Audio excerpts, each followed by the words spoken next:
식후 혈당 변화가 생각보다 놀랍습니다. 적게는 35%에서 많게는 50%까지 식후 혈당을 감소시킨다고 하는데,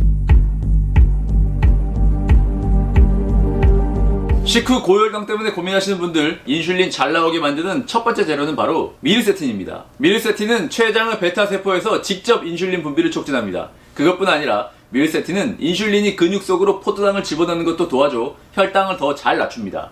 미르세틴은 약이 아닙니다. 미르세틴은 과일이나 음식에 포함된 플라보노이드입니다. 제가 웬만하면 이런 말씀 드리진 않는데요. 혈당 관리를 하실 분들이 만약 시간이 없으시다면 이 영상 중간부터라도 꼭 보시길 부탁드리겠습니다. 미르세틴은 블루베리나 딸기 같은 베리류에 많이 포함되어 있고요. 당근, 양파, 토마토에도 들어있습니다. 그런데 미르세틴이 무슨 음식에 들어있는지보다 더 중요한 것은 따로 있습니다. 오늘의 주인공은 미르세틴이 아닙니다. 샤워하다가 물이 너무 뜨거워요. 그럴 때 차가운 쪽으로 돌리면 어떻게 되죠? 너무 차갑죠. 이거 다시 뜨거운 쪽으로 돌리면 또 너무 뜨겁고, 인슐린 역시 마찬가지입니다. 음식이 들어왔다고 인슐린이 너무 갑자기 많이 나와도 까딱 잘못하면 저혈당 오기 때문에 우리 몸에서는 이것을 적절하게 조절합니다. 이걸 적절하게 조절하기 위한 장치가 바로 성장 억제 호르몬입니다. 인슐린이 분비됨과 동시에 췌장에서 함께 분비되면서 인슐린 분비를 억제시킵니다. 인슐린이 덜 나오게 한다니 나쁜 녀석 같은데요. 이 녀석이 하는 또 다른 역할을 한번 들어보시면 꼭 그렇지만은 않다는 것을 알 수 있을 것입니다. 식후 혈당의 30%를 결정하는 중요한 요소가 바로 이것과 관계가 있기 때문입니다. 여러분, 30%가 만만하게 볼 수치인가요? 아니죠. 제가 쉽게 설명드릴 테니까요. 잘 들어보세요. 위 배출 속도라고 들어보셨을까요? 이거 정도까지는 아셔야 힘들어하는 췌장 오랫동안 아껴서 사용할 수 있습니다. 자, 이거 들어보세요. 이게 음식이 우리 몸 안으로 들어갔을 때 우리 몸의 변화를 애니메이션으로 나타내는 건데요. 여기 보시면 여기 지금 위에서 꿈틀꿈틀 대고 있죠. 이 꿈틀대는 순간에는 혈당을 전혀 높이지 않습니다. 그런데 이게 순차적으로 이렇게 소장으로 들어가 이동하면서 흡수됩니다. 그때 흡수된 포도당이 혈당을 높이는 거예요. 그렇다면 이걸 극단적으로 생각해 볼게요. 만약 음식이 위에서 2시간 동안 그대로 있다. 그럼 혈당 변하는 거 어떻게 될까요? 전혀 오르지 않습니다. 극단적인 가정이에요. 만약 위에서 들어온 지 10초 만에 전부 소장으로 내려갔다. 순차적으로 내려갈 것이 한 번에 다 내려온 것이니 혈당 급상승하겠죠. 이게 바로 오늘 알려드릴 내용의 핵심인 위 배출 속도입니다. 그럼 뭔가 새로운 거 먹는 거 말고 집에 있는 재료로는 할 수 있는 것이 없는가? 음식을 담아놓는 주머니 역할인 위에서 소장으로 넘어가는 속도겠죠. 음식이 본격적으로 흡수되면서 혈당 상승을 일으키는 속도라고 보시면 됩니다. 똑같은 음식을 먹더라도 이 속도가 너무 빠른 경우 혈당이 급상승해서 혈당 스파이크가 발생할 수 있고요. 이 속도를 적절히 조절할 수 있다면 혈당이 완만하게 올라간다는 얘기겠죠. 똑같은 밥 한 공기를 먹어도 췌장에 가해지는 부담을 줄일 수 있다는 얘기입니다. 이게 식후 혈당의 30%를 결정합니다. 그럼 지금부터 이걸 조절하는 방법을 알려드리겠습니다. 이것까지만 들으셔도 오늘 할 일 다 하신 겁니다. 위 배출 속도를 결정하는 것은 호르몬과 음식의 종류입니다. 방금 전에 말씀드렸던 성장 억제 호르몬이 하는 또 다른 역할이 바로 위산 분비를 억제하는 것입니다. 위산 분비가 줄어들면 그만큼 소장으로 음식이 넘어오는 속도가 줄어들고 그것으로 인해 혈당이 급상승하는 것을 예방할 수 있겠죠. 그럼 우리가 이 성장 억제 호르몬을 조절하면 급격한 혈당 상승을 막을 수 있다는 생각이 드시지 않나요? 하지만 안타깝게도 이것은 조절할 수 없습니다. 함부로 조절해서도 안 되고요. 하지만 췌장에서 분비되는 또 다른 호르몬은 우리가 이적으로 활성을 증가시켜서 위 배출 속도를 조절하고 인슐린 분비까지 촉진시킬 수 있습니다. 음식이 들어온 것을 알아차려서 췌장에게 인슐린을 분비하라고 신호를 보내는 순찰대원 같은 호르몬이 있습니다. 음식이 들어가고 10분에서 15분이 지나면 순찰대원이 음식 들어왔다는 신호를 인슐린에게 보냅니다. 이 순찰대원 호르몬이 신호를 보내지 않으면 인슐린도 없어요. 게다가 이 순찰대원은 위 배출 속도도 늦춰서 혈당 상승을 억제하는 역할도 함께 수행합니다. 엄청나게 중요하겠죠. 이건 우리가 조절할 수 있습니다. 이 순찰대원 호르몬이 바로 GLP-1입니다. 그럼 GLP-1의 활성을 업그레이드하는 방법 사용해야겠죠. 제가 알려드렸던 뽕잎도 이런 기능이 있고요. 녹차, 생강, 석류, 블루베리, 그리고 처음 말씀드렸던 미르세틴 역시 GLP-1이 분해되는 것을 억제해 몸에서 활성을 나타내는 시간을 연장시켜줍니다. 제가 그동안 알려드렸던 재료들이 이런 방법 저런 방법으로 다 연관되어 있죠. 열심히 드시면 됩니다. 그럼 뭔가 새로운 거 먹는 거 말고 집에 있는 재료로는 할 수 있는 것이 없는가? 방금 전에 제가 뭐라고 했었나요? 위 배출 속도를 결정하는 것은 호르몬과 음식의 종류라고 했었죠. 호르몬 이야기는 해드렸으니 이제 음식의 종류에 대한 이야기입니다. 프리로드라는 방법이 있습니다. 혈당 관리에 실제로 사용되는 방법이고요. 이와 관련된 연구들도 많습니다.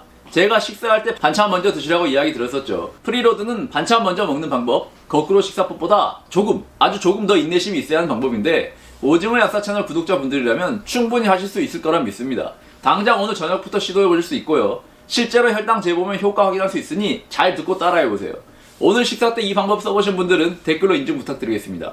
인슐린 분비시키는 순찰대원 호르몬을 좀 일찍 출동시키는 방법이에요. 그냥 평범하게 식사를 하면 음식이 들어가고 10분에서 15분이 지나야 순찰대원 호르몬이 분비되기 시작하고, 순찰대원 호르몬이 분비되어야 위 배출 속도가 줄어들고 인슐린이 분비되기 시작합니다.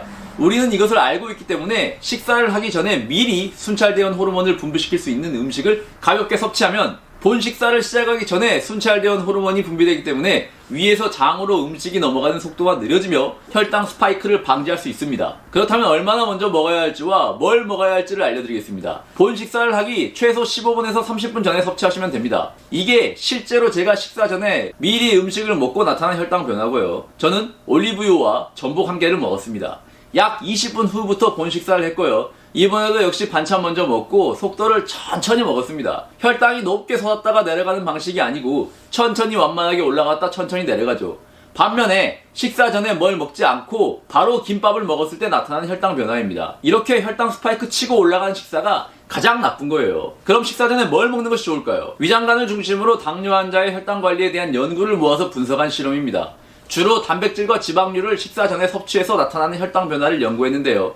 올리브 오일이나 콩 단백질, 식이섬유를 섭취하고 나타나는 식후 혈당 변화가 생각보다 놀랍습니다. 적게는 35%에서 많게는 50%까지 식후 혈당을 감소시킨다고 하는데, 실험군 수가 15명, 20명 정도의 소규모 실험들이고 개인의 위장 상태에 따라 그리고 당뇨가 진행된 단계에 따라 차이가 있을 수 있으니 감소율은 너무 믿지 마시고요.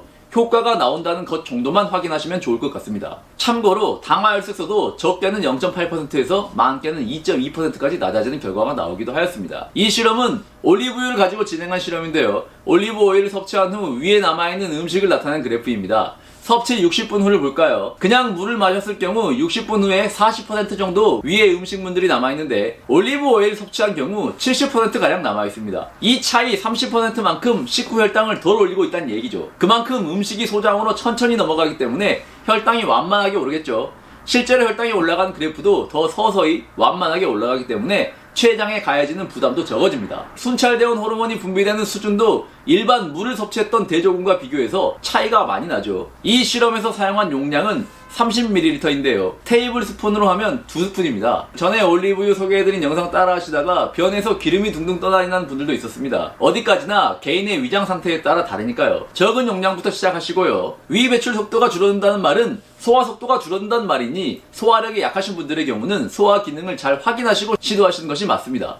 무조건 올리브유만 드실 필요도 없습니다. 식이섬유나 단백질이나 지방 혹은 이것들을 다 함께 섞어도 됩니다. 달걀도 괜찮고요. 두부, 치즈, 닭가슴살 뭐든 상관없습니다. 양은 당연히 본 식사보단 적어야겠죠. 달걀 1개나 닭가슴살 이만큼 정도만 드셔도 됩니다. 본 식사 최소 15분에서 30분 전에 미리 섭취하시면 위장에서 포만감을 유발하는 호르몬이 나와서 실제로 식사할 때 먹는 양도 줄어들고요. 양 줄어든 만큼 혈당도 덜 높일 것이고 흡수 속도 늦어지니 더 완만하게 올라갑니다. 그리고 나서 식사도 거꾸로 반찬 먼저 드시는 식사를 하시면 이게 특별한 뭐 없이도 집에 있는 재료들로 식후 혈당을 낮추는 가장 쉬운 방법입니다. 매일 하기 힘드실 겁니다. 저도 이걸 지금 매일 하고 있지 않습니다만 일주일에 2번은 저녁 식사 때 이 방법을 지키려고 노력하고 있습니다.